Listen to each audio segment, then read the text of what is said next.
Peace and welcome to the culture here on the Black Star Network. I'm your host, Farajii Muhammad. Thank you so much for tuning in and being a part of the conversation. Folks, we got a lot to talk about. First and foremost, let's talk about what one Democratic pollster had to say in getting black votes for President Biden. He said President Biden should treat black voters like swing voters. I'm asking that question. Should this be the strategy that the Biden-Harris administration take on? We'll have that conversation. Also, how one HBCU will be making history next year as they will be the host of the general election presidential debate. I'm going to share with you which HBCU it is and the impact that that's going to make. Also, let's talk about the Adult Survivors Act in New York and how it has got the attention of the whole country. And just last week, 3,700 claims have been filed for sexual assault. And some of those folks that have been filed against are people that we hold near and dear to black entertainment. So we'll talk a little bit about that. And later on, Malcolm X at the Metropolitan Opera. Yeah, folks, taking his story as a musical, taking it to a whole different level. So folks, stay with us. It's all happening on today's edition of The Culture right here on the Black Star Network. Let's go.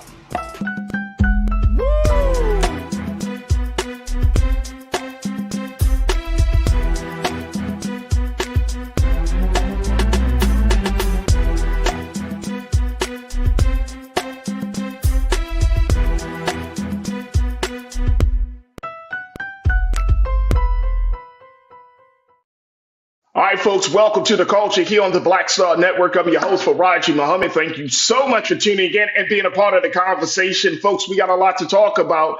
But first, you can check us out on our various streaming platforms. And big shout out to all of our distributors. But we are streaming on a number of platforms. And the first one, of course, is our very home platform of blackstarnetwork.com. Make sure you go to our website today at blackstarnetwork.com.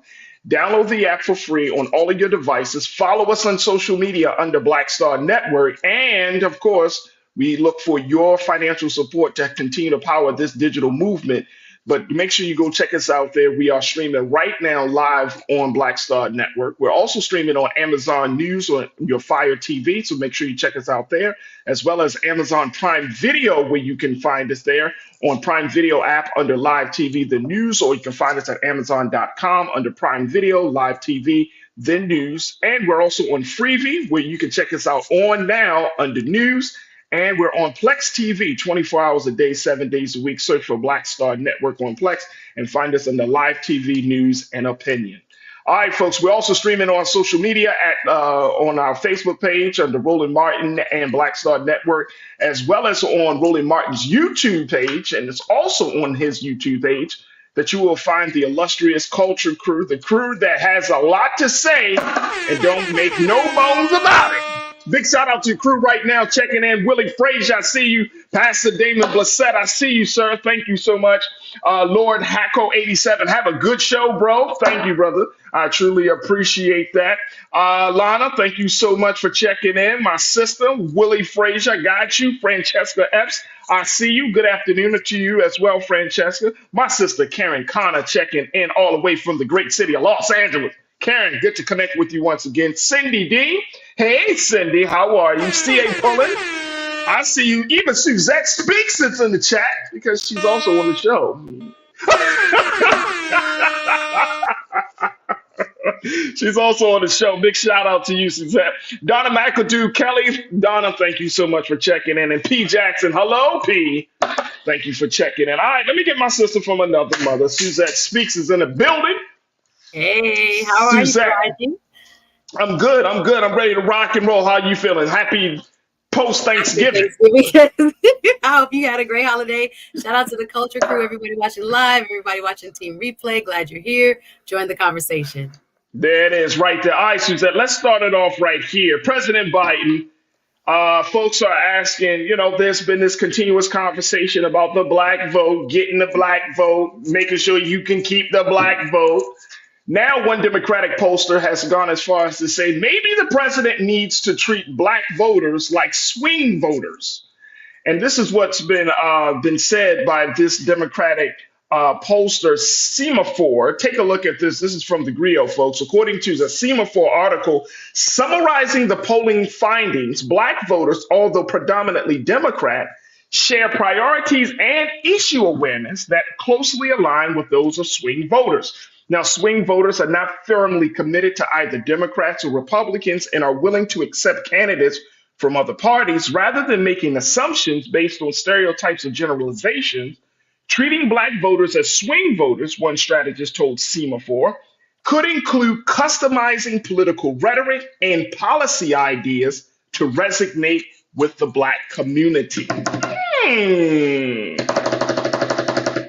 This is different, Suzette, but is it truly revolutionary?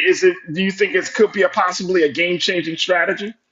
Absolutely. I think Democrats are a little bit behind when it comes to messaging and how they should be messaging to Black people. I think we have been presumed to think very similarly to the progressive wing of the party. And I think as this small sampling size, I looked at it, Semaphore looked at 335 Black voters. So we have to really keep in mind the sample size of who they were asking, what they thought about Democrats and what they thought about Biden. But there are kitchen table issues that seem to resonate the most with Black voters. Surprise, surprise. I don't know about you, but I know that Black people are worried about the prices at the supermarket, about wages, about being able to sustain a decent lifestyle, right? And the cost of living has been hitting us very hard. So when they did this poll, they looked at all these economic responses that came from Black people. And I don't know if it was shocking to them, but if you talk to any Black person from around the way, you will hear that they are concerned with economics, just like every other American. Imagine that. So we are not just simply confined to a small box of issues.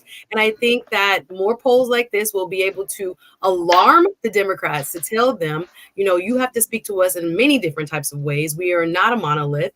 And I don't know about being swing in terms of maybe picking different candidates each election. Those are the decisive voters, basically, that you don't know really how they're going to vote. But Black people will stay home. So we have to give them a reason to vote. So I do think this is great information. Again, it already confirms what many of us already know. Right, right. But I think there is some credence to this idea, because I think, and to the pollster's credit, I think this is something that may work, only because I feel like, you know, you and I both know Black folks, we show out in droves, whether you're talking about Black men, Black women, or both. We show out in droves, and there's still this sense like, hey, we're showing up, but you're not showing up, right? So I think there's that. Whereas with swing voters, people are always trying to figure out where their heads are, trying to cater to their interests, trying to speak to them through the political rhetoric. And I think that's necessary for us. You know what I'm saying? Like, you know, kind of like court us a little bit. You know what I'm saying? Take us out on a date. Don't just, you know, jump into it and just say, okay, no. I mean, need a little foreplay, Suzette. Just a little something. We got to take a break from Roger. We got to take a break and come back. Take a break and come back. Reset that. No, let me take our first pause when we come forward. More conversation. Quotes, folks, I want to get your take on this. Should President Biden look at and treat Black voters like swing voters, giving us a little different flavor, talking directly to us? Benny Hill, I see you on that when you said, man, let's have them talk directly to us. That might be of the move. I'm going to share with you more of what this Democratic pollster had to say about this idea, and of course, continue to get your take as well as Suzette. So stay with us. We're just getting started here on The Culture on the Black Star Network.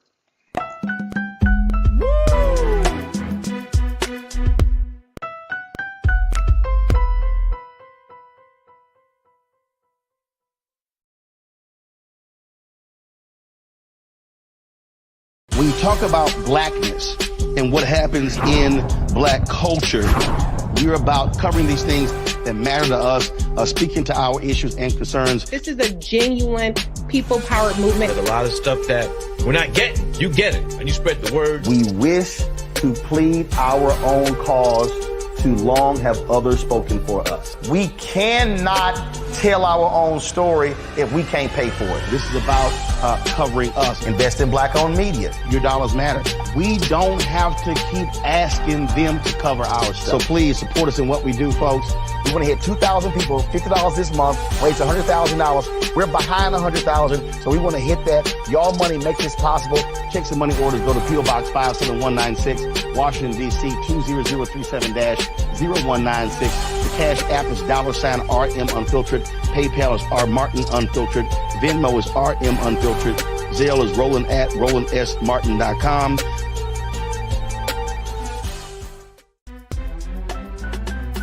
I'm Farajii Muhammad, live from LA. And this is The Culture. The Culture is a two-way conversation. You and me. We talk about the stories, politics, the good, the bad, and the downright ugly. So join our community every day at 3 p.m. Eastern and let your voice be heard. Hey, we're all in this together. So let's talk about it and see what kind of trouble we can get into. It's The Culture. Weekdays at 3, only on the Black Star Network. Folks, Black Star Network is here. Oh, no punches! I'm real revolutionary right now. Support this man, Black Media. He makes sure that our stories are told. Thank you for being the voice of Black America, Roland. Stay black. I love y'all. All momentum we have now, we have to keep this going. The video looks phenomenal. See, this difference between Black Star Network and Black-owned media and something like CNN. You can't be Black-owned media and be scared. It's time to be smart. Bring your eyeballs home. You dig?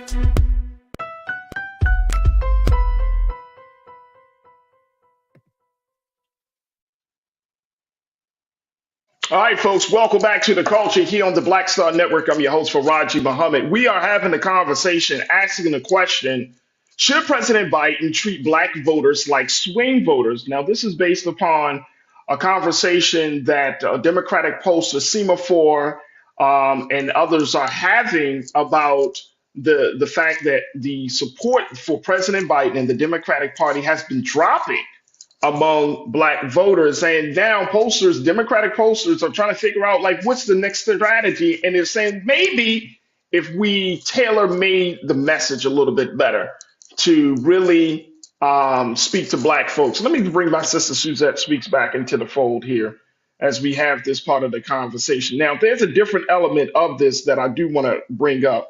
That, right, you mentioned, Suzette, that we're not a monolith, that, and I was making a point, like, I get it. You want to take us to the big dance, but, kind of date us a little bit, kind of like court us, kind of like say something that's going to get us back into your favor, our favor rather, and back into the corner. Now, I want to share this piece. This is coming from the article.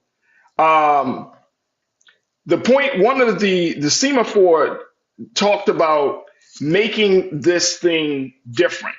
And so it was said by one of the pollsters saying that you don't have to do some crazy targeted ad buy that only goes on conservative talk radio in swing counties in Wisconsin. He's talking about if you really want to gain Black voters, that there should be an effort to make that those things that are important to Black people, say it on the loudest spaces, the loudest platforms. Go out and say it scream off the rooftop of what you're doing, what you're planning to do, and how you plan to take this group of people to the next level. So they're saying, look, you don't have to go and make these targeted buy ads. You can just have these conversations at every opportunity. If you're going to talk about law enforcement, you got to talk about it in the context of Black folks. If you're going to talk about economics, like you mentioned, you got to talk about it in the conversation of Black and brown folks. If you're going to talk about healthcare, talk about add a piece. How do you think that would pan out with the president? Is that too much that we're expecting and even asking the president or vice president to do, Suzette? No, I think as you're describing, we have to be more sensitive that the Black voter is a very complex voter.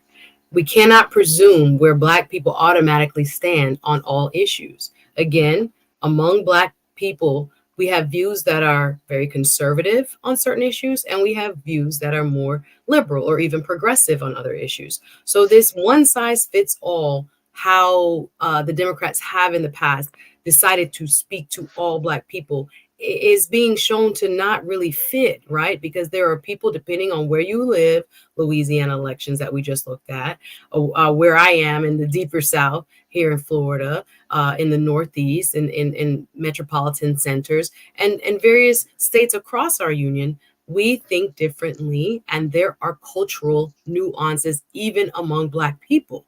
So if you are silly enough, quite frankly, to place the same type of messaging in every area of the Black community across this great country, we are going to be at a loss, because it's not going to speak to the needs as much as it has to get Black people to vote. The number one issue I feel that Democrats have right now is that Black people do not understand, and the messaging is not clear enough and frequent enough to tell them exactly what has Biden done for them. And I know we could do it in the next segment. I sent you something, Farajii, that was a press release actually from February 2023 from the White House, listing all of the things that were done by this administration in favor of Black economics, of the Black community as a whole. And I was like, this needs to be shouted from the rooftops. But instead, I think that Democrats have been stuck in an old playbook as to what Black people care about. So we have to understand that when we're talking to Black folks, depending on the parts of the country, as well as our needs often do align, but on issues that maybe Democrats don't think we're thinking about. Again, I don't think we can say that majority of the Black community is not focused on economics, right? The wages across the country are not keeping up with how inflation, even though inflation has gone down, right? We don't feel it as much, right? The kitchen table issues are the hardcore issues. And I don't know why Democrats don't press play all over the country when it comes to tailoring ads in that regard towards Black people. Instead, you hear them oftentimes relying on more progressive issues or more progressive stances towards issues where all Black people don't feel that way, depending on what you're talking about. So I think they got to wise up. I have always believed that some of the consultant class that the Democrats use when it comes to election time and who they're asking to develop some of these ads, you hear them on the radio. Sometimes I hear these ads and I'm like, who wrote this? This is not how I speak. This is not how I feel towards, a certain candidate or where they stand when it comes to even policing or other issues. How you present the information and where the administration, the Biden administration, stands on it is super important. And I hope they get some qualified folks that can help them do a better job to relay what exactly is happening on behalf of Black folk, because there's a lot of stuff happening.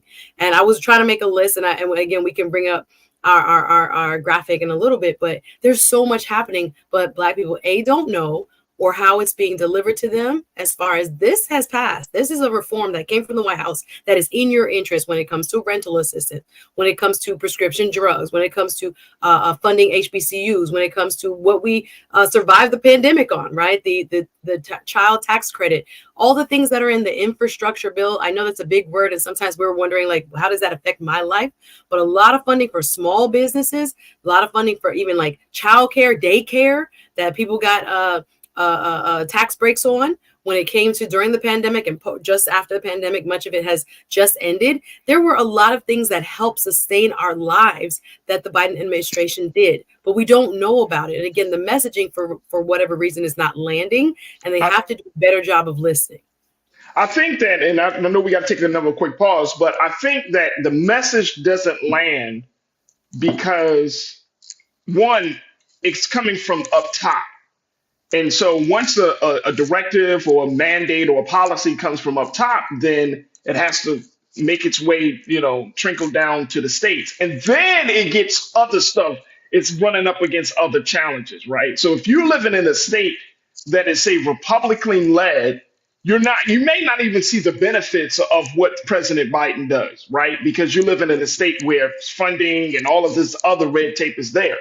But if you're living in a state that is Democrat led, then you might see it. But I think that people are understanding. I think there are a couple of things that play. One is people understand the process of government is different from the process of life. The time frame that government does things and when things kick in, when things take effect, is so different than what we expect. So if President Biden announces a policy today, then there's this understanding in I think in a lot of people's mind, not just black folks, that okay, it's going to kick in like tomorrow, and it doesn't. There's steps between that. So that's just one part of it.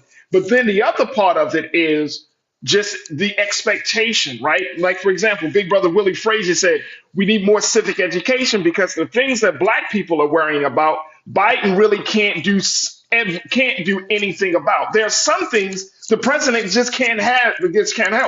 Willie said, good power on some issues is very limited.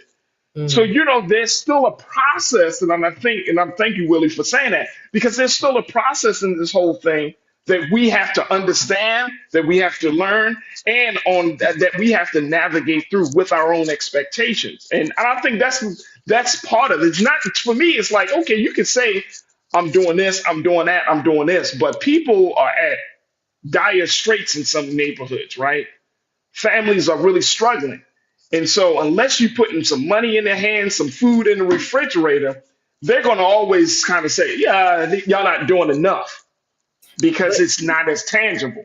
Certainly for some folks, but I know directly people who have gotten loan forgiveness. I know that's 8 true. million people got rental assistance. That's something, and some real people with some real dollars, happen to benefit from different programs, etc. But I agree with your point that unless you feel that says that it hit home for me, I knew my job was saved by X, Y, and Z, or I got the child income tax credit, so I was able to sustain myself and save a little something during one of the most difficult international economic challenges being the pandemic that we've ever seen. I'm going to drop a link in the chat, y'all, with some more of what the Biden administration has done. There you go. Let's talk about it as well. All right, let's take a quick pause. When we come forward, let's talk about that. Let's throw in the mix that there is an HBCU that will be the host of the general election presidential debate happening next year. I'll share with you that which HBCU is, and more importantly, the implications of hosting a presidential election at a black college and university. What does that mean for HBCU communities? We'll have that conversation up next as well. Stay with us. It's The Culture here on the Black Star Network.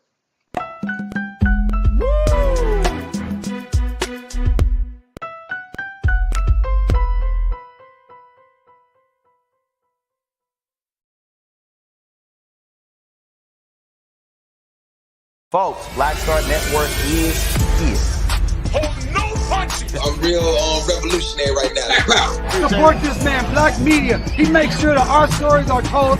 Thank you for being the voice of Black America, Roland. Stay black. I love y'all. All momentum we have now, we have to keep this going. The video looks phenomenal. See, there's a difference between Black Star Network and black-owned media and something like CNN. You can't be black-owned media and be scared. It's time to be smart. Bring your eyeballs home.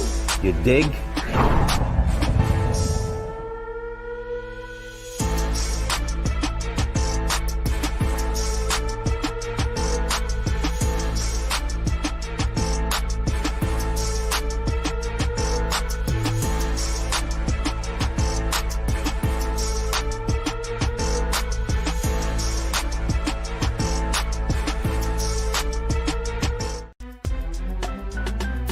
I'm Farajii Muhammad, live from LA. And this is The Culture. The Culture is a two-way conversation. You and me. We talk about the stories, politics, the good, the bad, and the downright ugly. So join our community every day at 3 p.m. Eastern and let your voice be heard. Hey, we're all in this together. So let's talk about it and see what kind of trouble we can get into. It's The Culture, weekdays at 3, only on the Black Star Network. When you talk about blackness and what happens in black culture, you're about covering these things that matter to us, speaking to our issues and concerns. This is a genuine people-powered movement. There's a lot of stuff that we're not getting. You get it, and you spread the word. We wish to plead our own cause too long have others spoken for us. We cannot tell our own story if we can't pay for it. This is about covering us. Invest in black-owned media. Your dollars matter. We don't have to keep asking them to cover our stuff. So please support us in what we do, folks. We want to hit 2,000 people, $50 this month, raise $100,000. We're behind 100,000, so we want to hit that. Y'all money makes this possible. Check some money orders. Go to P.O. Box 57196, Washington, D.C. 20037-0196. The Cash App is $RM Unfiltered. PayPal is R Martin Unfiltered. Venmo is RM Unfiltered. Zelle is Roland at RolandSMartin.com.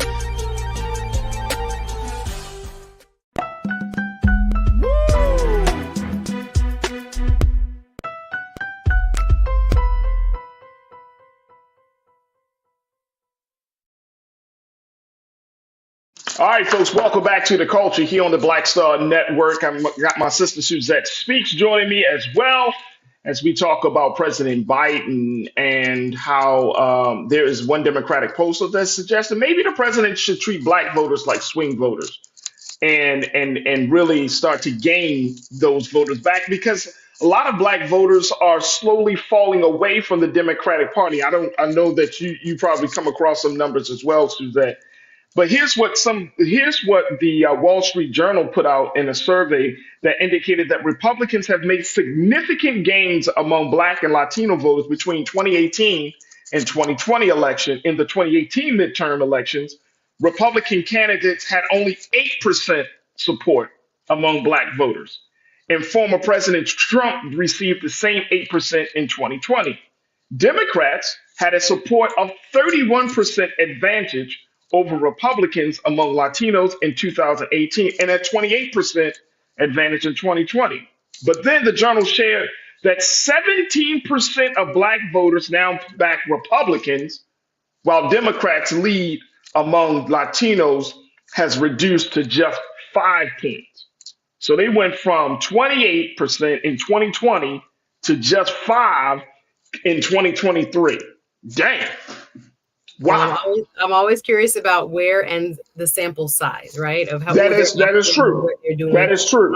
But it's true. I mean, as the conversation is going, we need to definitely have a refreshed look at it, at what Black people want to hear about, and if the Democratic Party and the Biden administration has actually been centering their needs as far as their administration. If we could pull up real quick, Maddie, I sent in the back chat, and I was posting it in the chat itself on YouTube, but it's too long. I'll go and post it in the comments after the show is done.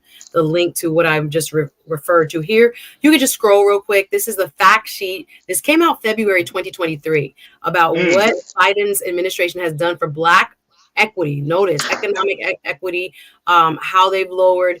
You can scroll through the Inflation Reduction Act as well as the Infrastructure Act. People don't really understand how that trickles down and what that means for their day-to-day lives. But relief to farmers, critical investment in Black families and community, child care tax credit, supporting child care providers. Over $39 billion was given to child care providers during the pandemic. The American Rescue Plan, what it meant for workers, $15 minimum wage, basically in de facto among federal workers. Majority of those are Black. Helping with rental assistance, helping Black families stay in their home. Keep going. Extended small business, expanded capital, investing in workforce training. Keep going. Ensuring Black homeowners get full. I love this one. The PAVE program, making sure we get the same valuation for our properties when we're selling them via HUD. Leveraging federal procurement in terms of making sure Black contractors get federal contracts. Reversing decades of divestment through the bipartisan infrastructure bill. There's so much to read here. I'm going to post this link after, like I said, when it comes to all the things. This is just Black stuff. And we don't think of it necessarily as something that we see directly, but canceling junk fees when it comes to banks and credit cards benefits Black people. $35 when it comes to insulin for diabetic patients affects Black people. So yeah, there are things that are going to be broader. I like your comment, Anna L, when it comes to, okay, that's American. And we, as a whole, as a part of this great tapestry, we're going to benefit. But there also is a Black agenda. And I don't think they're kind of expressing that enough, or having the, as they're talking about with the swing voters, the best messaging. towards getting that message out that, listen, you are front and center here at this White House. So I'm going to drop that link and people can read it. That's awesome. I'm glad that you brought it up. And again, that's can be found at whitehouse.gov. That's actually, and if you have been to the White House's website, they actually have a whole, I would say a whole section of the site just dedicated to their efforts to empower Black America. Now, I've seen that. I've gone to the website, so I know that it's there. So I think that that is important and pivotal for us to take a look at. Corinna, our sister Corinna, she said, the reason to vote should be for our own humanity. It should not be conveyed as an incentive for your participation. I agree. I had a conversation, Suzette, earlier this week with a mentor slash advisor of mine who made the point. She said, Farajii, I'm not telling people to vote for Biden. I'm telling people to vote for the future you want to see. Now, that takes us into a different space because I think a lot of this conversation about Biden and Trump is all wrapped up in their personalities. But if you take the personalities out of the conversation and say, okay, what is the future that you want to see? What do we want to leave to our children, our grandchildren, nieces and nephews? What do we want? What is the future that we want to see? And I told her, I said, man, that hit me. That resonated with me. Yeah. And I was like, you know what? I'm going to take this. She's like, go ahead and tell her. She's like, you can take it to the shelf, Ryan, no problem. But that was the thing. That's like, what is the future that we want to see? And I think for a lot of Black folks, for so long, Suzette, we have always been told what our future could be, but we have not been given the opportunity to create the future that we want. And I think that is a different mindset to have. Instead of then, we're going to live with it, like the government is doling this out or doing that and say, okay, see, and we just kind of like go along to get along. We are literally at a point in this country, and I think in Black politics and Black Americans in general, we're at a point now that we can create the future that we want. Now, we got we know we have these two parties, and then we have like a Dr. Cornel West, but we're in a prime position to create the future that we want with our vote, with our participation, with our activism. We can create the future that we want. And that's why when people say, well, look at the Jewish people, look at the Latinos, look at the Asian Americans, because they came here to create the future that they want. Yes, they are part of the country, but at the end of the day, they came here and said, you know what? This is what I want from the quote unquote land of the free, home of the brave. And they came here. We didn't come here like that. So there's got to be a reprogramming of our thinking to now say we're no longer commodity. Now we can be producers. We are sons and daughters of the building. Yes, we can't lose.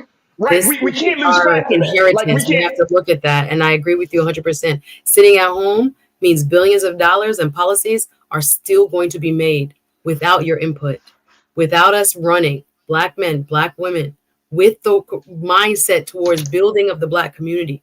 We don't have people in that pipeline as voters, as candidates, as donors. These are all parts of this political behemoth, like it or not, right? It's still, the wheels keep on turning. That's what they say. And we are having to take a deep look, and Democrats are having to look and say, how do we earn this, right? Not just presume that everybody going to show up, right? Because that's not happening. Clearly, Louisiana's past election, just putting a Black face on top of your ticket, it's not going to do it. We have to hear where you stand. Are you qualified to deal with our issues? And are they at the forefront of your agenda? That's more important to Black folks now, more than ever. So they have to wise up, both parties. But specifically speaking of the Democrats, the messaging, I keep saying, I read so much about what has been done. I understand how to connect some of these more complex dots with how a bill that is passed with billions of dollars in it come back to your local community and help to sustain your local government and housing and all things that we use on a day-to-day basis. But everybody doesn't necessarily have that same kind of understanding of how things happen. And so they're looking at their lives. They're going to the supermarket. I can't even get a good basket full for $100, right? I'm looking around, meat not even on the conveyor belt. and it's already $150, right? And I don't have kids, so I can imagine how people with families are feeling when they, even though gas prices have recently gone down. But when we look at the economic piece, the administration has to explain what could have been because of this pandemic. This global pandemic could have taken us out, what they did to sustain us throughout, and what they're doing now. Inflation has actually decreased, right, in percentages. However, we still feel like the average American, when they're polled, doesn't feel like they're in a safe place when it comes to their economics. So he has to start speaking to that real soon. Very, very soon. And you know what, though? You talking about that, the cost for meat. Please, let's not throw in the fact, Suzette, if you have some dietary restrictions, if you're gluten-free, lactose intolerant, vegan, or vegetarian, please. Right, them eggs. I'd be like, oh, the organic food, the oat milk and soy milk and almond milk for half. Come on, don't get me started. Figure out, the baking soda really wash it off good. Baking soda, I gotta buy conventional now. It's crazy, but people feel that way. So you have to do a better job of educating the American population. We got to do a much better job. Let's talk a little bit about this before we take our next pause. That one of the big sites for the upcoming presidential election will be an HBCU, Suzette. Yes. And according to the announcement coming from the Commission on Presidential Debates, this is the group that is responsible, bipartisan group that's responsible for setting up the debates for the upcoming election. They announced last week that Virginia State University, VSU in Petersburg, will host the second debate of the 2024 general election cycle on October the 1st. Now, according to VSU President Makola Abdullah, she said, quote, "We are honored and grateful to have been chosen as a host for the 2024 presidential debate. This is a historic moment for our university and for HBCUs nationwide." What's your take on this? How do you think this is going to impact the conversation, at least, the conversation that includes Black American HBCUs? I love this. This puts Black thinkers, right? Black students at the center of the conversation of who should be president of the United States.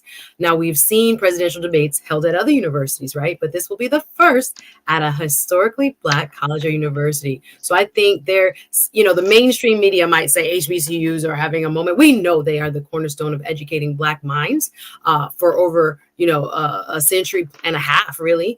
But we're looking at it now as having kind of like this gravitas, right? Where we are saying the impact that they have and continue to have on our country and producing some of the best and brightest, it justifies this being one of the first and hopefully not the only locations that we will see a presidential debate. It is a wonderful change is an understatement, but it is a way that we are kind of getting a little head nod beyond where we should have already been included, but now we see this kind of overt I don't want to call it acceptance, but this overt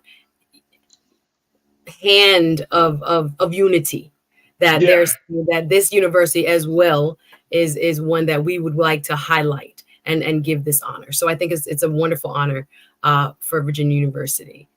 It's a big honor, and my thinking is. My hope is, well, a couple of things. One is that my hope is that since it's at a HBCU, that there's going to be some very more in-depth, insightful conversation, or at least some questions around the state of HBCUs and everything. But then part of me also says that keeping it real with you is like, nah, I don't want to hear about this because we might get a bunch of canned answers, right? Like, oh, HBCUs are important. I mean, who's going to say that a college is not important to Black folks in 2023? Yeah, hopefully they do hold their feet to the fire with HBCU questions as well as questions pertaining to the Black community as a whole. Absolutely. Look, we're going to take another quick pause. When we come back, let's continue the conversations on the other side. Folks, if you're just tuning into the culture, we are streaming live on blackstarnetwork.com, our home site. We also stream it on Amazon News, on Plex TV, on Freevee. But we're also streaming on our social media under Roland Martin on our YouTube page. It's on our YouTube page that you can be a part of the illustrious culture crew for the day. Folks are checking in from all around the country. different parts of the world. We see you. We thank you for being a part of the conversation. And let's continue to have the discussions on the other side as we get your take on this latest news coming from the Commission on Presidential Debates and so much more. Next hour, I need to talk about this Adult Survivors Act in the state of New York and how it has created just a huge like storm of new claims of sexual assault. 3,700 claims have been filed in New York around because of this act in just 1 week, folks. What is happening with men and women today? We're going to have that conversation on the other side. Stay with me. It's The Culture right here on the Black Star Network.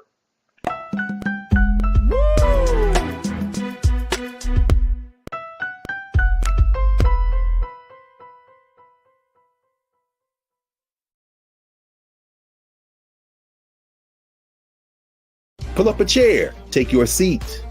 The Black Tape with me, Dr. Greg Carr, here on the Black Star Network. Every week, we'll take a deeper dive into the world we're living in. Join the conversation only on the Black Star Network.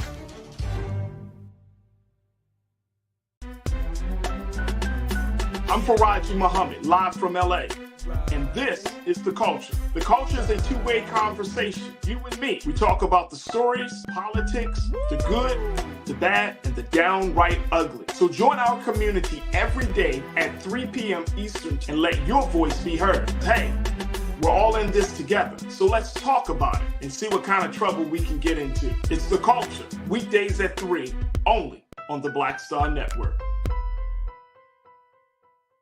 When you talk about blackness and what happens in black culture, we're about covering these things that matter to us, speaking to our issues and concerns. This is a genuine people-powered movement. There's a lot of stuff that we're not getting. You get it, and you spread the word. We wish to plead our own cause.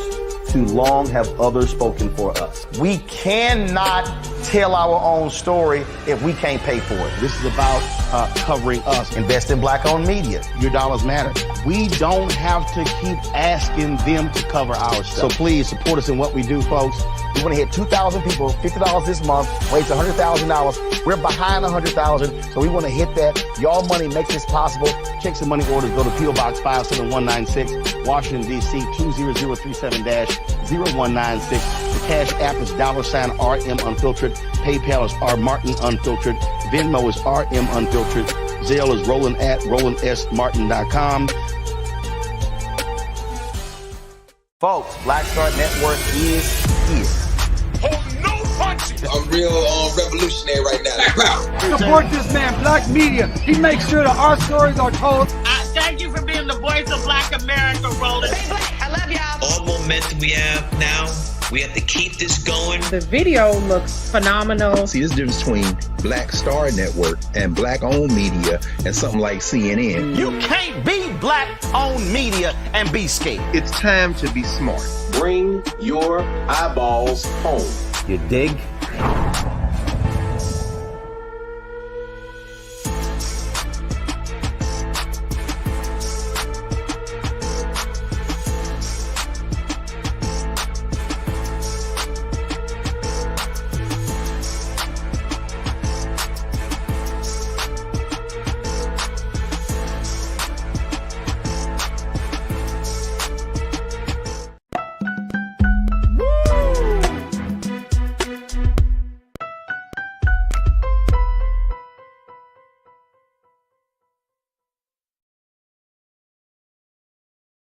All right, folks, welcome back to The Culture here on the Black Star Network. I'm your host, Farajii Muhammad. Thank you so much for tuning in and being a part of the conversation.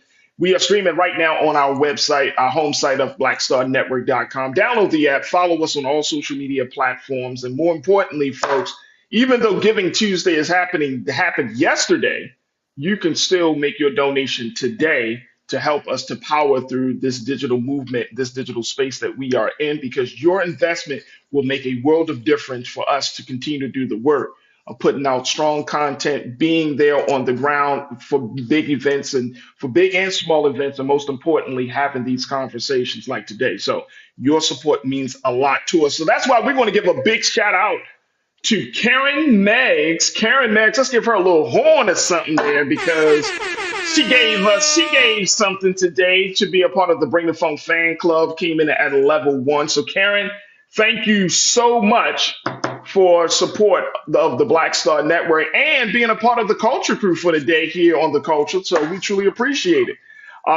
So thank you again, Karen. Now, let me bring my sister back in, Suzette Speaks. Suzette, before we go into this talk about this Adult Survivors Act, a lot of people are like, wait a minute, HBCU, they feel like that it might be some level of pandering that may happen because it's at an HBCU and, you know, we heard the talk. We talk about these things, right? But we know it's going to be a lot of pomp and circumstance. How can the Democrats, and I can't speak for the Republicans on that, but the Democrats is having this. So how can the Democrats presidential whoever will be debate, right? On each side. Mm-hmm. So how can the Democrats use this as an opportunity to speak the loudest on what they're doing? Like, how can they get the most out of this? Where Black folks don't feel like there's going to be a lot of pandering and a lot of, you know.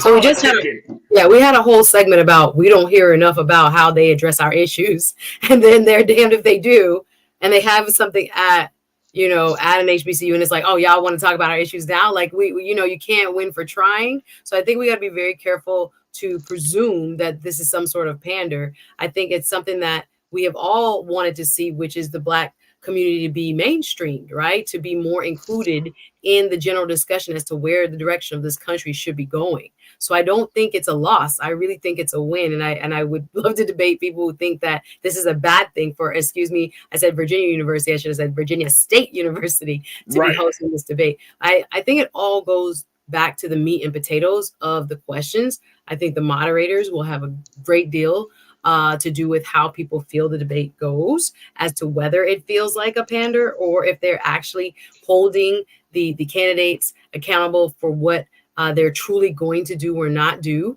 I think sometimes we kind of get stuck in the optics, but they don't go, then we say they're not talking to Black people. So I do think we this through a lens of inclusivity and diversity. And again, some people are going to argue, well, why now when I agree with you to a certain extent, but if we never get invited to that table, people still eating. So I think we have to be very mindful of that kind of desire to want to be talked to. And then when people try to talk to you, why are you trying to talk to me here now? This is an important presidential year, right? What happens now, I'm talking about, is just so consequential. I would rather than be sitting at Virginia State University than at some other location. There it is. Yeah, I agree with you. I can't really. I'm a little speechless right now, Suzanne. We can argue about like you said, damn if you do, damn if you don't. Exactly. They don't want to talk to us. They don't have a Black agenda. Okay, they're at Virginia State, and now you're mad. Like, okay, so we got to actually make some progress. But you know what? I get it. I totally get it. And I think that this comes from a space where you have been lied to, you have been tricked, you have been told one thing about, belief in the system, belief in people for so long that they've disappointed you. So I'm not completely upset that people feel skeptical. Okay. I mean, I think we should be able to feel skeptical in terms of our relationship to the parties, skeptical to our relationship to our government. I mean, we're at a different place. And after all of this time, I'm not even talking about the time we were enslaved as a people, but after that point and all of these things, I can totally understand the skepticism, Suzanne. Yeah, I'm not saying people don't want a window dress no more. We want to be in the store, like you said, be at the table. We want to be in the store. We don't want to be mannequins right now. Yeah, I mean, but they could do it at another PWI. True. We didn't make any progress that way. So I can understand that. And I do have that empathetic eye to folks who are kind of disillusioned by the system as a whole. I get that. Absolutely. Absolutely. All right. Let me do this. Let me take another pause. When we come forward, let's talk about the Adult Survivors Act out of New York and the impact that it has made. 37 new claims have been filed just last week alone, folks. And let's talk a little bit about what does this mean for the conversation around our culture and more importantly, hip hop, the movement. Should there be, as part of this conversation, I'm asking the question, should there be a Me Too movement in the hip hop community, in the hip hop world?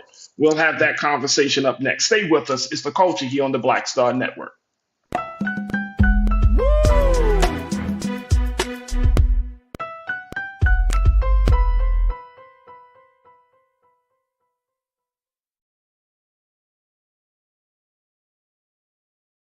When you talk about blackness and what happens in black culture, we're about covering these things that matter to us, speaking to our issues and concerns. This is a genuine people-powered movement. There's a lot of stuff that we're not getting. You get it, and you spread the word. We wish to plead our own cause. Too long have others spoken for us. We cannot tell our own story if we can't pay for it. This is about covering us. Invest in black-owned media. Your dollars matter. We don't have to keep asking them to cover our stuff. So please support us in what we do, folks. We want to hit 2,000 people, $50 this month, raise $100,000. We're behind $100,000, so we want to hit that. Y'all money makes this possible. Check some money orders. Go to P.O. Box 57196, Washington, D.C. 20037-0196. The Cash App is $RM Unfiltered. PayPal is R Martin Unfiltered. Venmo is RM Unfiltered. Zelle is Roland at RolandSMartin.com.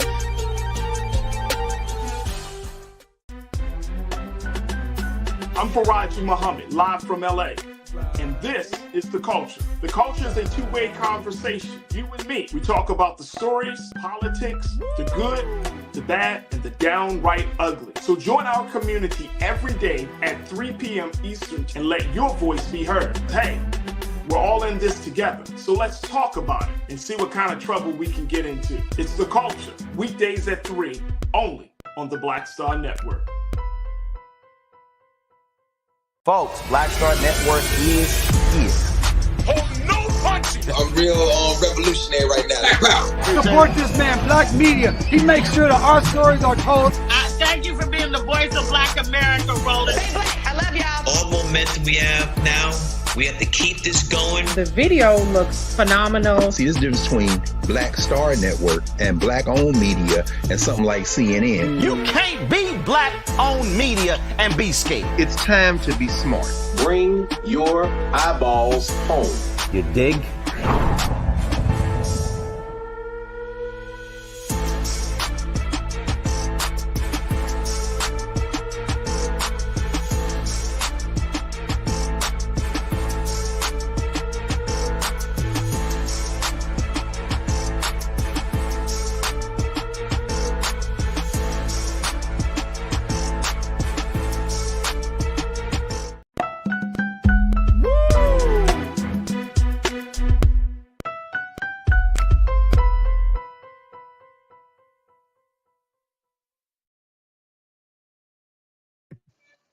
All right, folks, welcome back to The Culture here on the Black Star Network. I'm your host, Farajii Muhammad, joined by my sister, Suzette Speaks.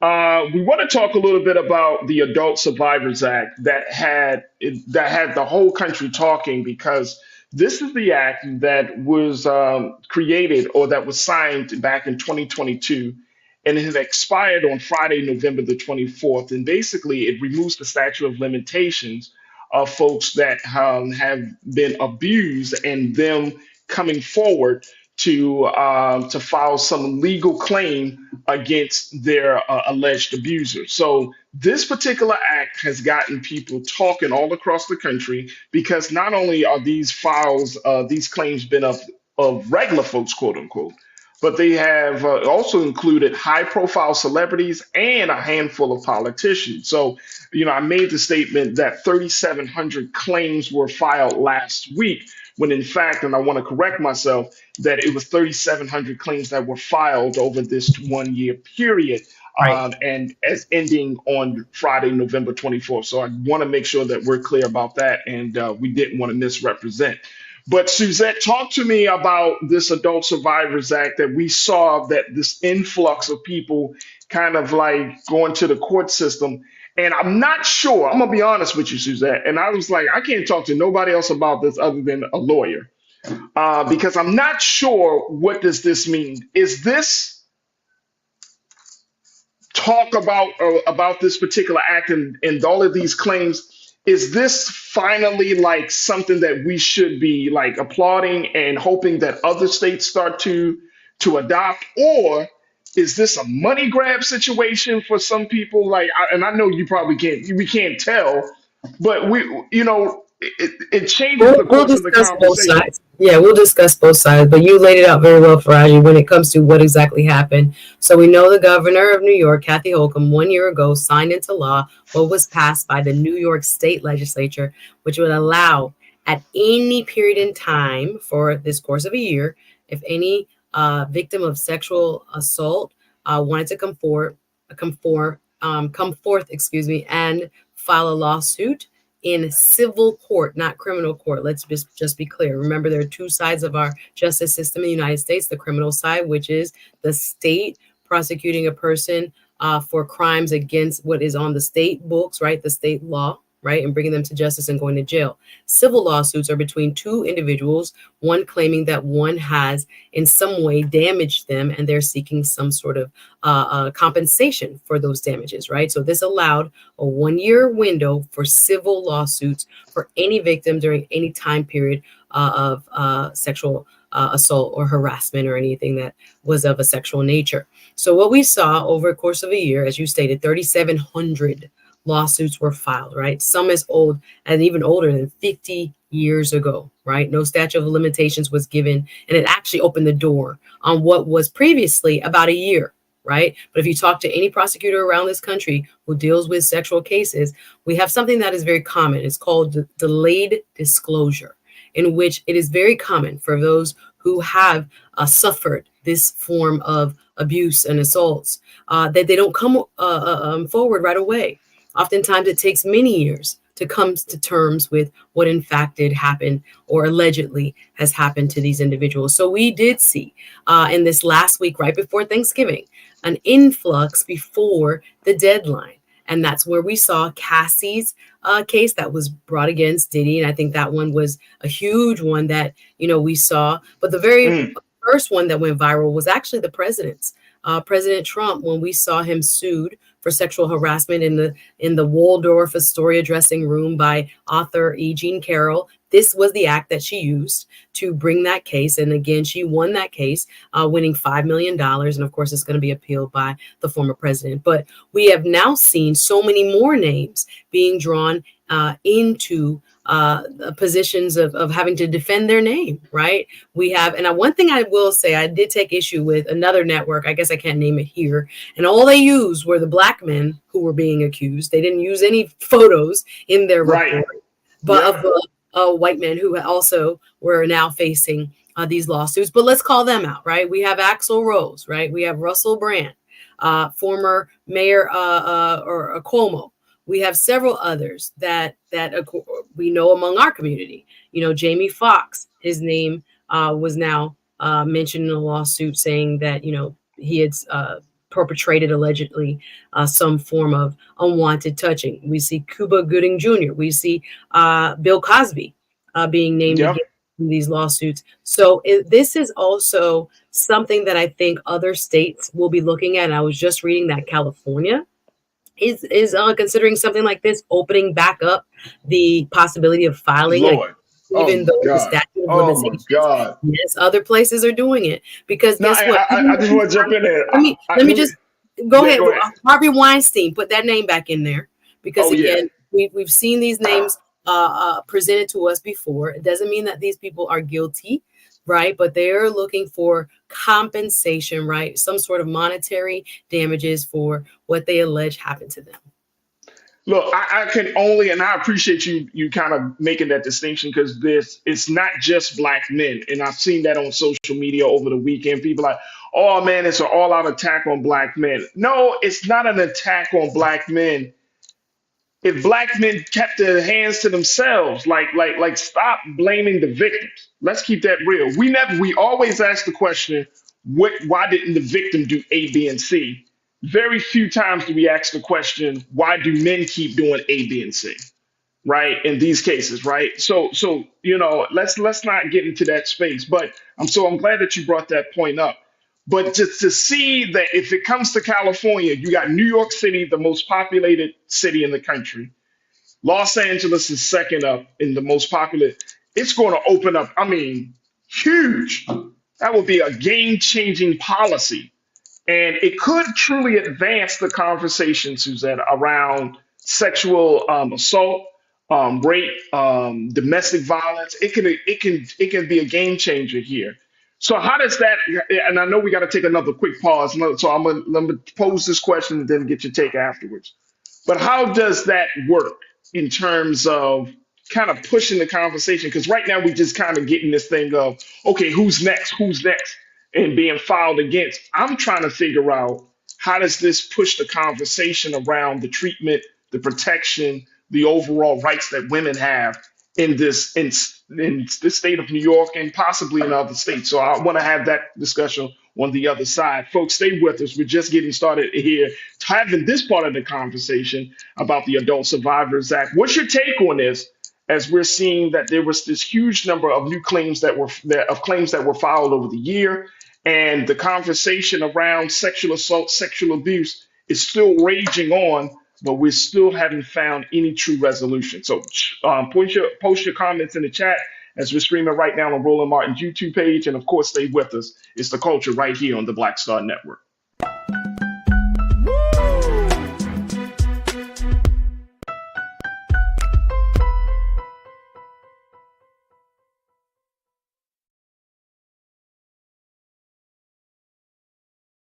Folks, Black Star Network is here. Oh, no punches! I'm real revolutionary right now. Support this man, Black Media. He makes sure that our stories are told.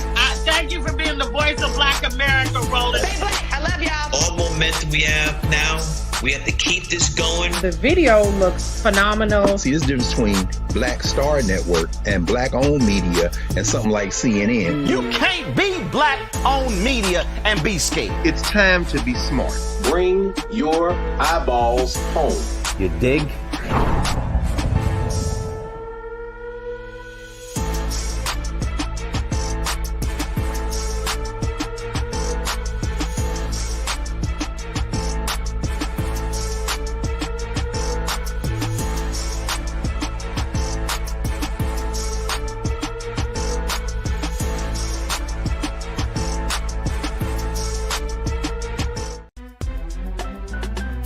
I'm Farajii Muhammad, live from LA.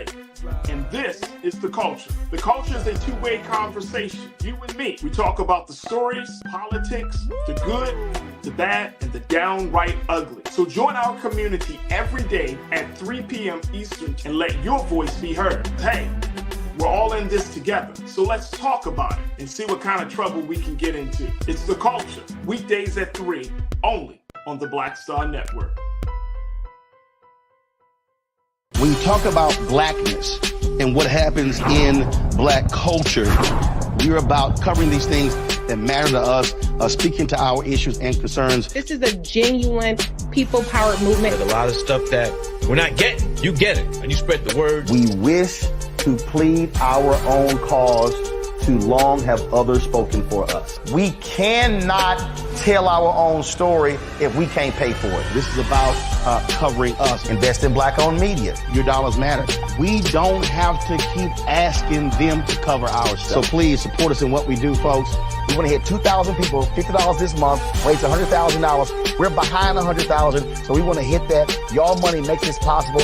Check some money orders. Go to P.O. Box 57196, Washington, D.C. 20037-0196. The Cash App is $RM Unfiltered. PayPal is R Martin Unfiltered.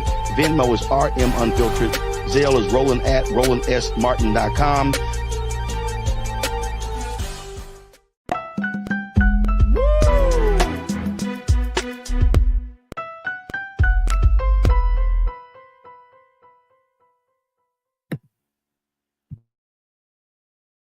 All right, folks, welcome back to The Culture here on the Black Star Network. We've been talking about the Adult Survivors Act. This is the act that had removed the statute of limitations in the state of New York for a year and opened the door for past victims, previous victims to file a claim against their alleged abusers, alleged perpetrators, in an effort to try to bring some sort of justice to a lot of these cases. And so, over the course of that year, this Adult Survivors Act was signed in 2022. Over the course of the year, 3,700 claims have been filed before the close of that time period, which was Friday, November the 24th.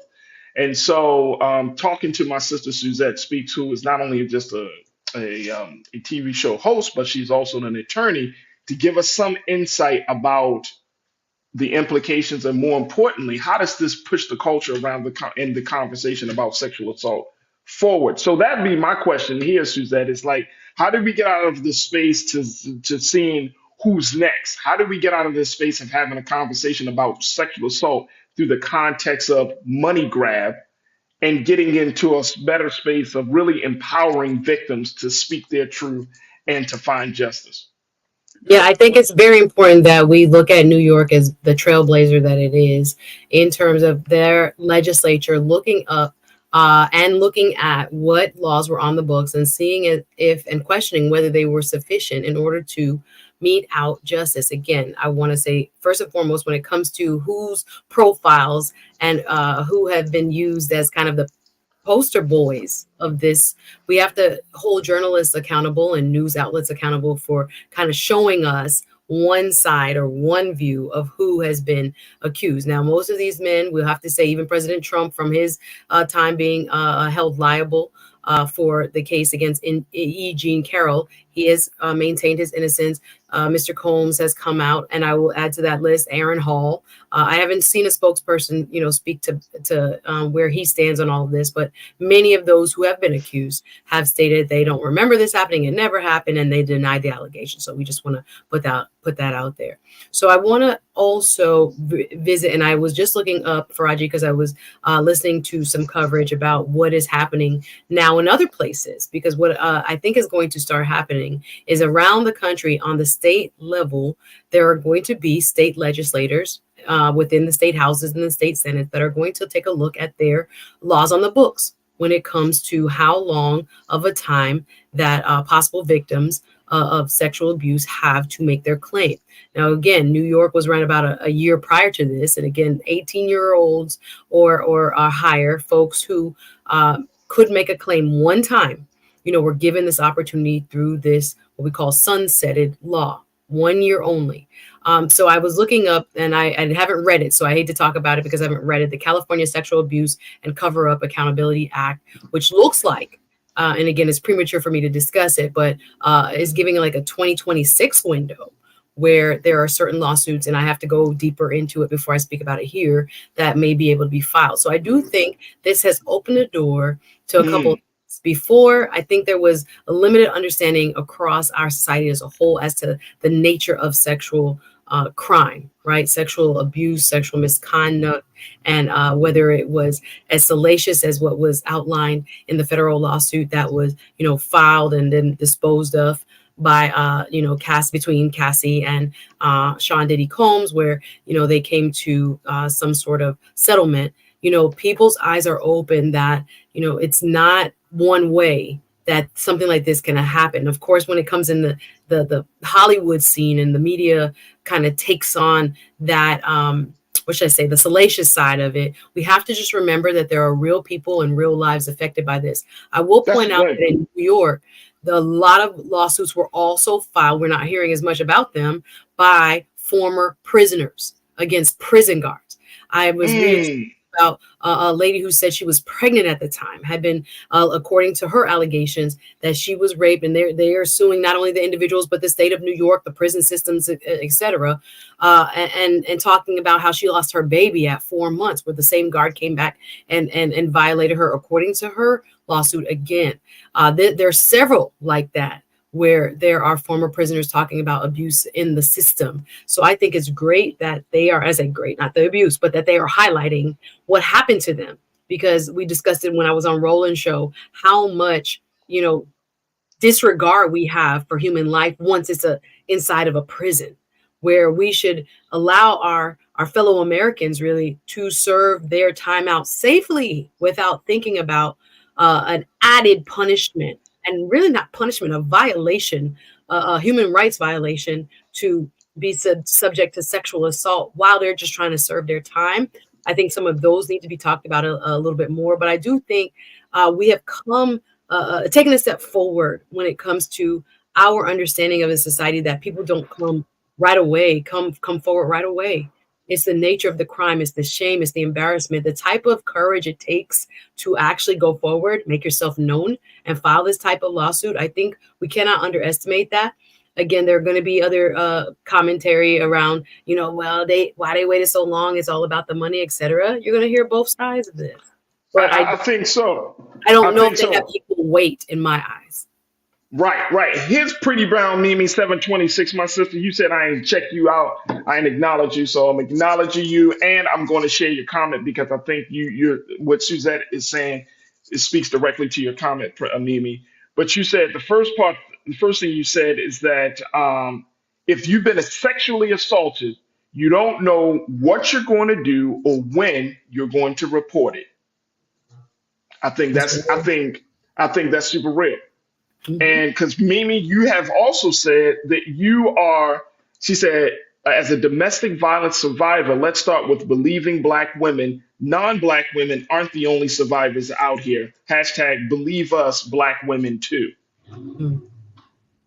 So we can't really say how we would respond, because if it happens, and God forbid it happens to any woman, but if it happens, there is a psychological shift. There is a mental shift.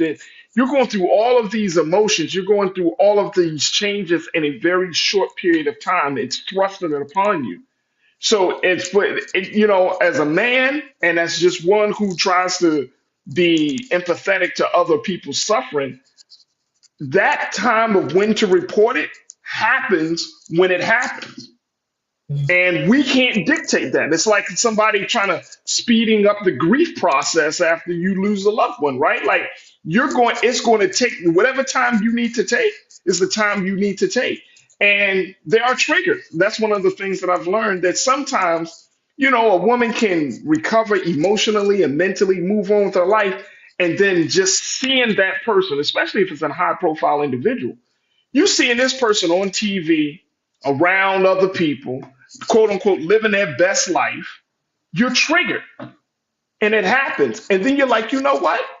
Fuck, I'm about to, it's not even like they get over it, Farajii. They bury it. Life still continues. You still got your family and your bills and things to take care of. So oftentimes we compartmentalize, right? I'm not a psychologist, but we all have these ways as human beings of coping with untold trauma that we are sitting on.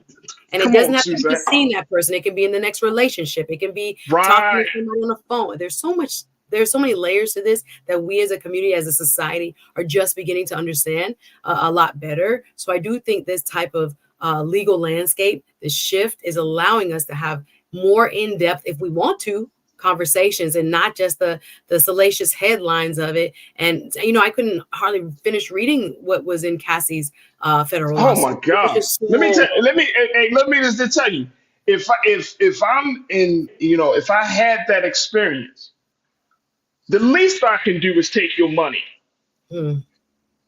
That's the least, because prevent you from doing it again. Prevent you from doing it again. Take your money. Because there is so much trauma and so much pain and so much, there's so much that's attached to that a person, and of course we've heard about victims who have contemplated suicide, victims who have taken their own lives as a result of that moment, of that experience of being sexually assaulted. So the least a woman can do is take a joker's money. Like, I don't care if, and we got to take another quick pause, but, this is, people, I see people on the conversation talking about Diddy and everything. Look, for a high profile individual like Diddy, you got tons of footage where he said some of the wildest shit ever as it relates to boys, children, women. The least you can do is take that man's money. The least you can do is force him out of spaces of power and influence. That's the least you can do. Otherwise, then you're going to cause a person to lose their mind, and they going might even resort to violence, Suzette, because they feel like they're not going to be heard. And that could be a whole different that could be a whole different thing. So the least I think the state should really look at this. If we talked about, having ebony alerts, we're talking about, Representative Omar we talked about this earlier this week, talking about establishing an office for missing and murdered women. Why not have an act to protect women and boys and men who have been abused, and prisoners who have been abused? Abused people are walking in our neighborhoods, in our communities every single day. We don't talk about it in our families. We don't talk about it. We don't go to therapy. And then you walking around and you just feeling this resentment, this hatred, this bitterness, and then the government doesn't do anything. You're just creating a monster from from an experience that was imposed and put on them, not an experience that they decided to take on their own. So that's not fair. That is not fair. And we got to do better. We got to do better. We got to take a quick pause. When we come back, more conversation. Stay with us here on the Culture on the Black Star Network.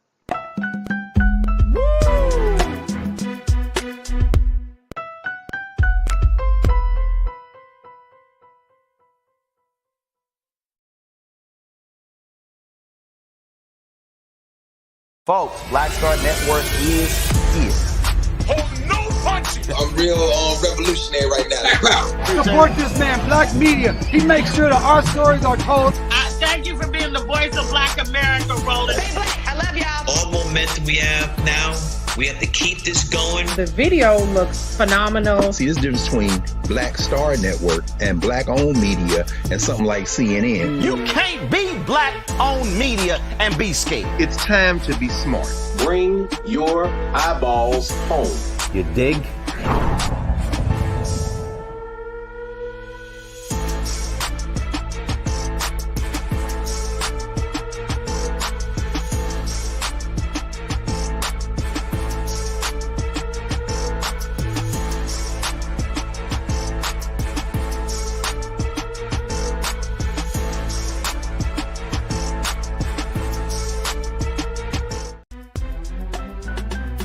I'm Farajii Muhammad, live from LA.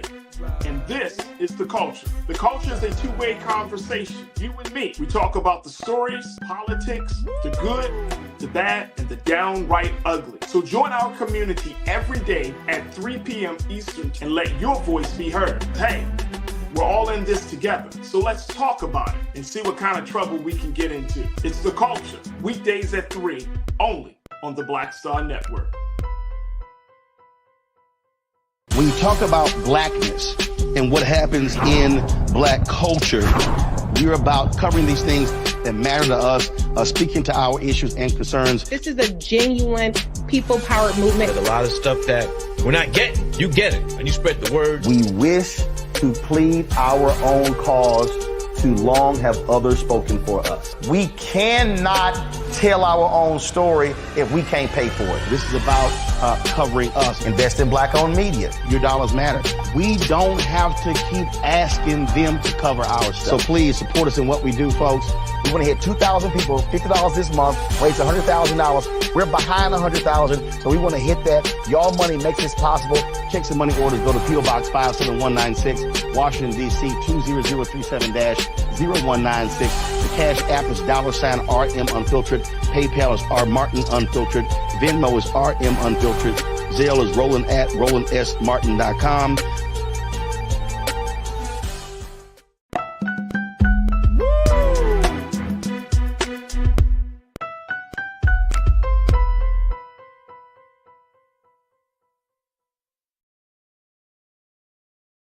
All right, folks, welcome back to the Culture here on the Black Star Network. We've been talking about the Adult Survivors Act that just expired in New York on November 24th, and that had opened up a huge conversation for abuse victims to finally have something to get their voice heard, as a number of victims have filed claims in New York State around the issue of sexual assault. 3,700 claims have been filed during the course of the year that the act was in service.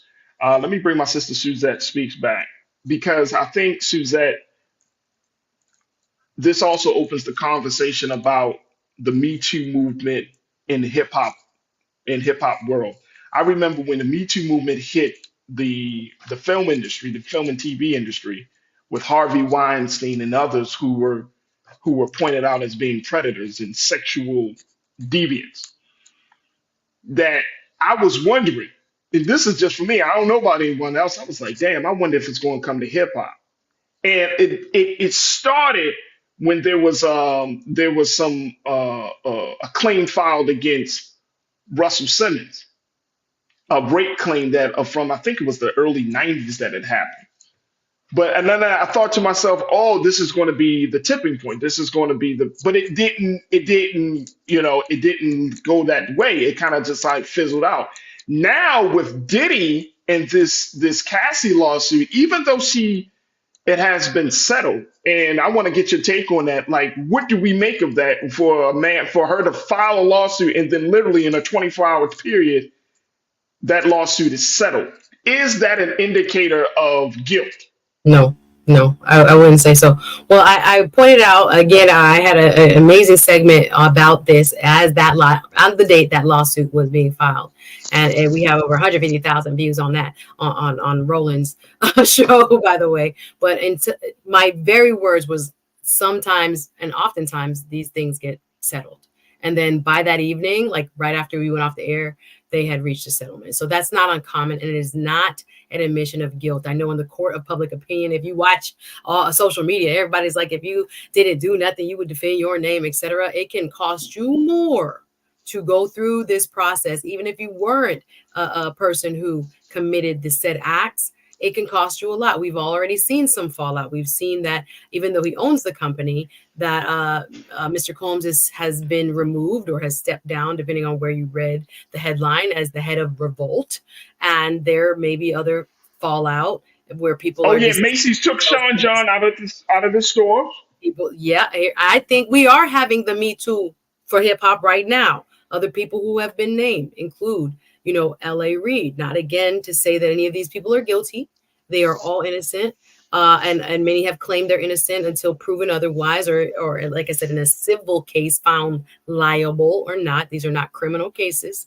This is an individual suing another individual for damages. So we I think are seeing it now, where a lot more of the faces that we are familiar with from Black entertainment are having to face these type of allegations. And I think, unfortunately, again, whether they choose to settle or not is not an admission of guilt, but unfortunately, it's something that they have to deal with, whether, they did it or not, right? They have to.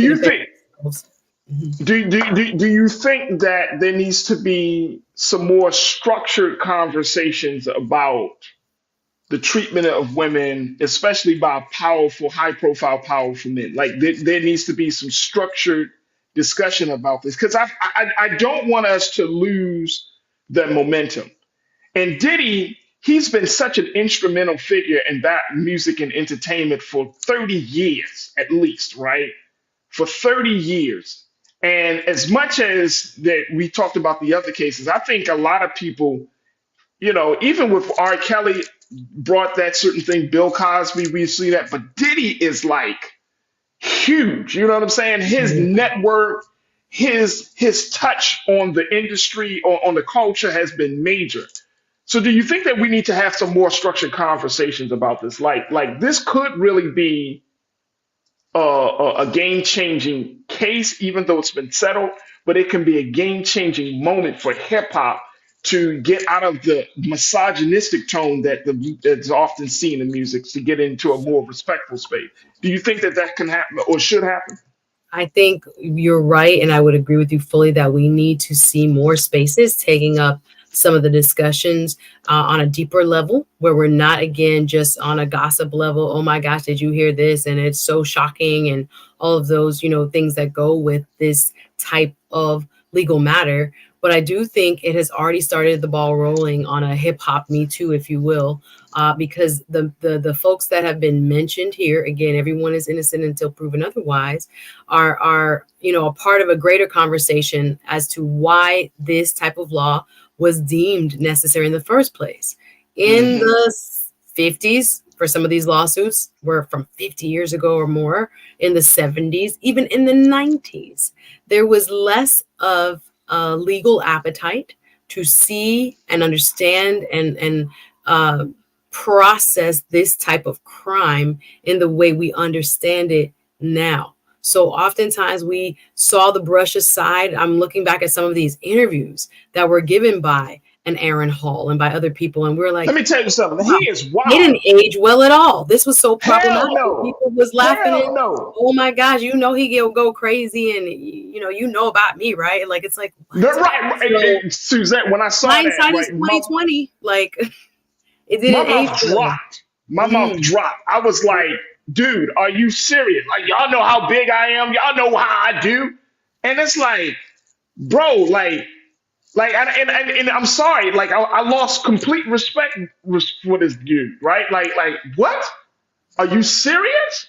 We're talking about sexual assault. We're talking about a woman here. We're talking about, an epidemic that's so strong in our community, and you walking around talking about your sexual prowess, your performance, the size of your manhood.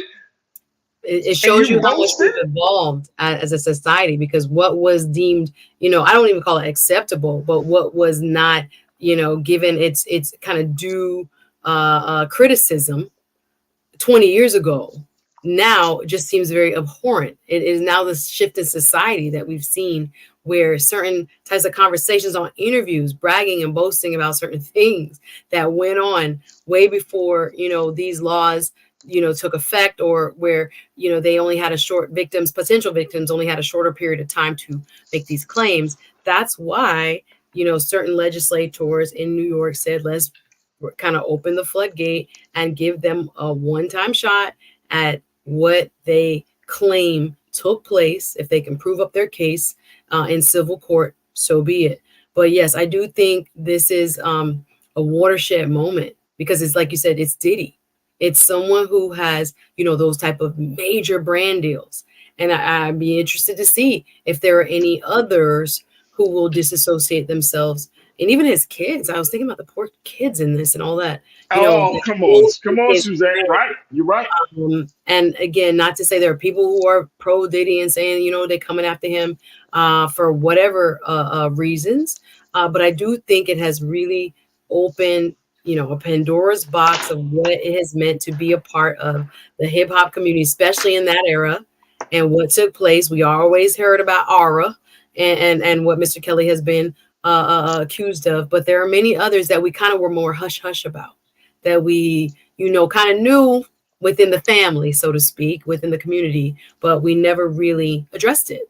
And they were still popular. Their music was still popping. So many chose to, give the pass or look the other way. Again, there's nothing that has been proven against Mr. Combs, right? These were only allegations, and he has vehemently denied them, and he continues to deny. But there's some elements that he's saying is a money grab. Mm-hmm. But I'm sorry, Suzette. I was just saying that there are some elements of her lawsuit that can be verified, like Kid Cudi's car blowing up, or just some of the things that she pointed out can be verified. And I know that the New York Police Department put out a statement, because there was this kind of like rumor that went around on social media saying they will open up a secret investigation into him. And the NYPD said, no, we have not opened up an investigation. So I'm wondering, is that something that we can expect coming down from Letitia James' office, the Attorney General from the state of Maryland?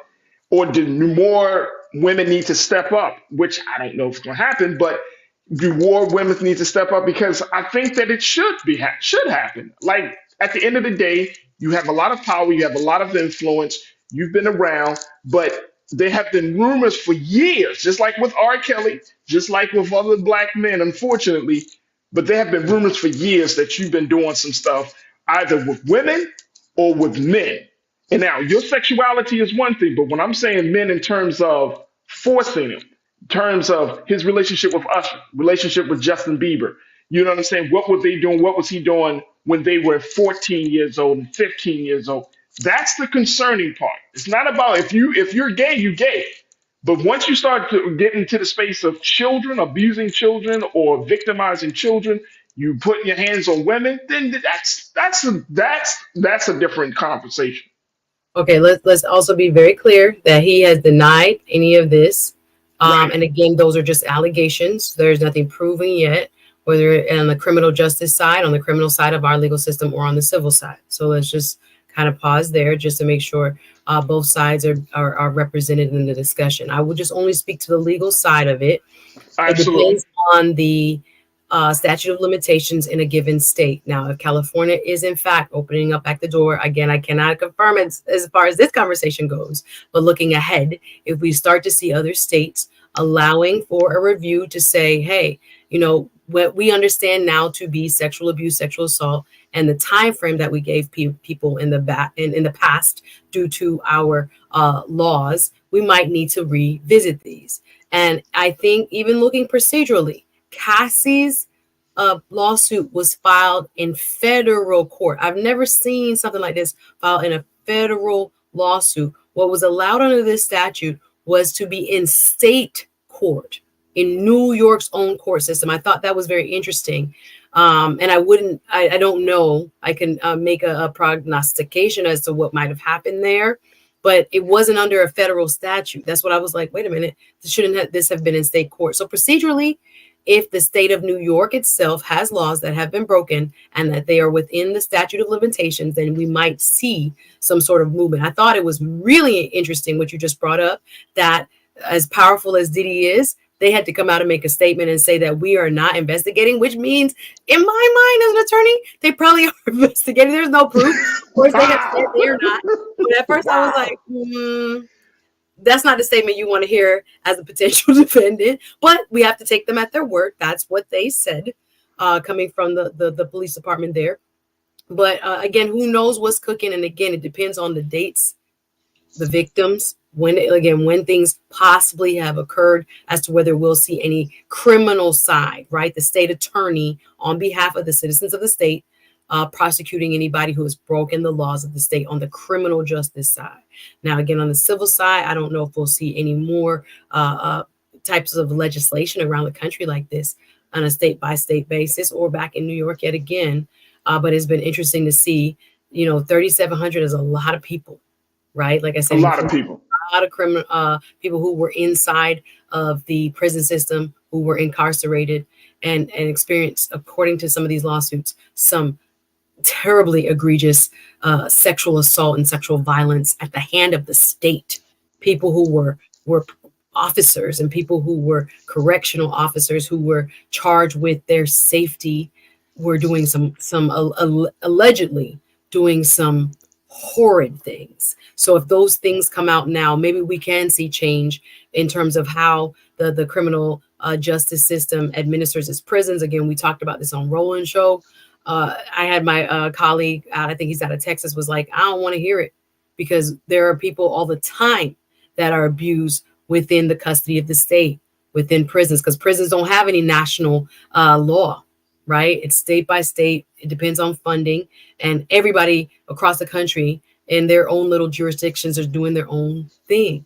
So absolutely, again, President Biden is trying to, they have formed a hotline. They are trying to, I don't want to say create a standard, because they can't. It would have to be through the Congress, but trying to provide resources to help prison wardens and others to do the right thing and to make sure they're meeting an adequate standard for protecting those in their care. But yeah, I think there are many parts of this conversation that are going to lead to hopeful change. But whether we'll see more lawsuits like this in other states is yet to be seen. We'll see. All right, let's take a quick pause. And let's come right back, get some final remarks from Suzette here and from you folks. Stay with us. It's The Culture on the Black Star Network.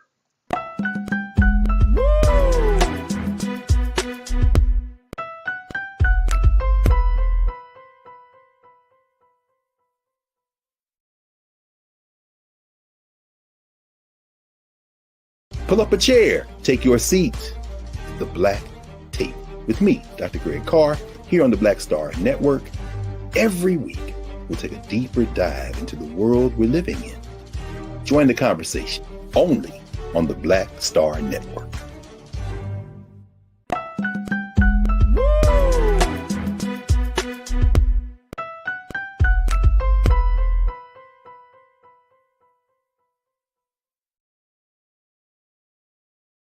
All right, folks, welcome back to the show. Got my sister Suzette speak. Suzette,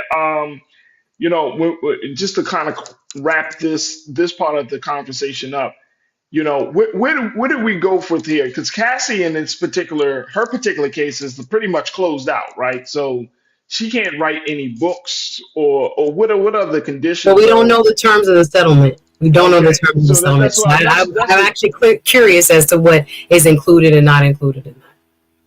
So that's one case. Is this and I'm kind of making sure that we understand the magnitude of this. Can this be a watershed moment for hip hop? Can we at least get some different conversations? I know, people are talking about hip hop right now in terms of just the overall messaging of violence and all of that stuff. And now you got this added to it.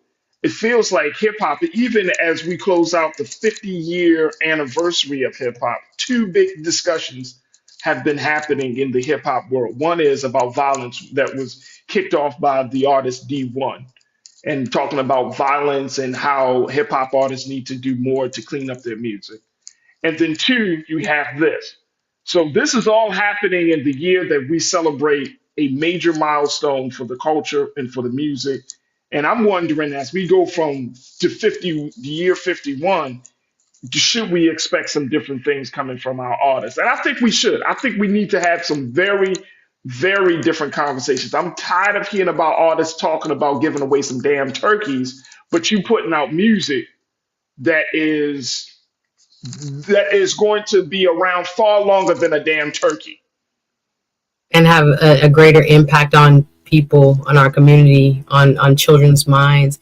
Yeah, I do think I would call this a moment of reckoning. I think watershed would lead to changes. I do think with the list of people who unfortunately are now facing these type of allegations, there are many more of our entertainers, and I wouldn't say black men, I would say black men in entertainment now, that have been called into question. Now, again, everyone is innocent until proven otherwise. But I do think with the level of notoriety, a lot of folks, even Mayor Eric Adams, I was looking at. I saw that. Something happened in the 90s, and again, to defend something that is that old, it's going to be very interesting. I want to see how certain of these cases play out. And I think that will lead to the change or lack thereof that you speak of. If we see some degree of accountability, with whatever facts are proved up right through each case. I do think this is going to be a continuing conversation. I don't think it has stopped yet because, again, we see so many big names that are attached to this type of allegation.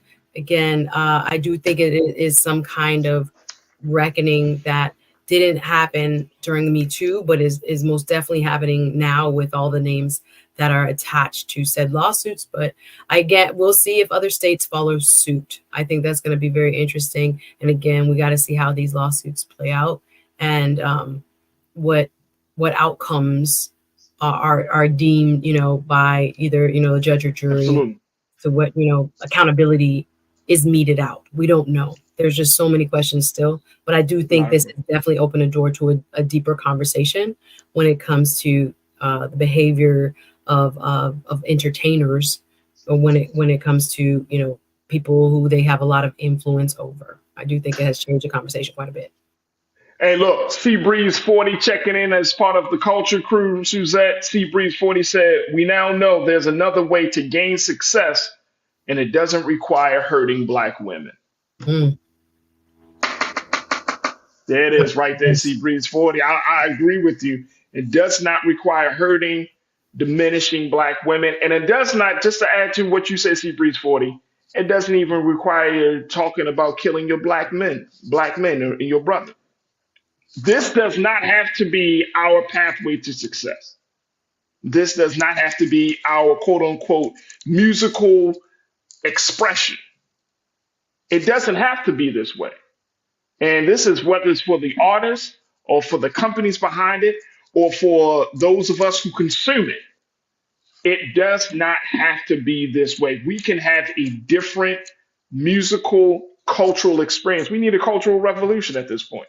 There's a culture. That's how hip hop started. That's how hip hop started. That's So how hip hop started. that's who we are. We're spiritual beings. We're spiritual people. If we can get back to and miss me with all that. Hey, look, Suzette, trust me. Miss me with the talk about music is. I heard Jim Jones say it. He said, "Oh man, music is just my music, but I do, that's just what I do." No, no, no, no, no, no, no, no, no, no. You influence thoughts. You influence behaviors. Your music brings a certain energy. So you are held responsible for the energy, the message that you put out there. You can't say, well, I do stuff in the community, but still pump it. Man, nobody gives a damn if you fed them or you put some clothes on their back, and that lasts a little bit of time. Your music can be downloaded. It is studied. It is we feed off the music more than we feed off a damn turkey. Yeah. Sorry, but not sorry. No, it's sorry, true. but not sorry. You know what I'm saying? Like let's stop acting as if, I just put some stuff, because guess what? If hip hop was a predominantly white culture, it would be a different conversation. Roger, we can't even start that. Don't start that, my brother. Don't start. They're not ready. That's what it is. All right. Look, we got our time in together. Suzette, make sure y'all check her out on all her social media platforms. She's always posting, always involved, staying in tune. Suzette, anything that we need to know about the work that you're doing? Well, yeah, shout out to the FAMU alumni chapter in Fort Lauderdale and Broward County. They're going to be holding a voter information forum. There has been huge changes in Florida as to what you need to do to register and stay registered. There's going to be a big wipe December 31st of registered voters from our voting rolls, right? So we have to know what we need to do. You have to show intent, basically. This is Senate Bill 90, that you want to vote. Change your address, update your signature, or the easiest way is to order a vote by mail. That shows intent to want to vote. So we're going to talk about that in a forum coming up December 12th. It'll be on my pages, on my Instagram, wherever, Facebook. Please link me, and also please do subscribe to my YouTube channel, Suzette Speaks. I appreciate you having me, Farajii. Absolutely. Thank you, as always, checking in with Suzette Speaks. Y'all can see her here on The Culture every Wednesday, providing both her cultural, political, and legal analysis here like no other. And I'm always happy to have my sister joining me. So Suzette Speaks, thank you for being so good for the culture. Thank you. See you next week, everybody. See you next week. All right, folks, that's going to do it for us. I thank each and every one of you. Thank you for all of the new watchers that joined us in the Culture Crew chat today. Truly, truly appreciate it. Thank you again, Karen, for your support of the work that we're doing here at Black Star Network and on The Culture, because it means a world of difference. Make sure y'all go to our website today at blackstarnetwork.com, download the app, follow us on social media, but be like Karen Meggs, and please put something in a bucket. Giving Tuesday was yesterday, but it doesn't stop the work that we're doing today. So your support is necessary and it's needed. Again, go to our website today at blackstarnetwork.com. That's going to do it for me. I would thank each and every one of you for tuning in. Thank you for my fantastic, phenomenal production team for making the show happen today. And certainly, I thank Black Star Network for the space and the place to have these conversations. Stay tuned. Up next is Roland Martin Unfiltered at 6 p.m. Eastern Time. As always, never be afraid to challenge what's wrong. Stand for what's right while being yourself in the process. God willing, we'll be back tomorrow for another exciting edition of The Culture right here on the Black Star Network. Peace.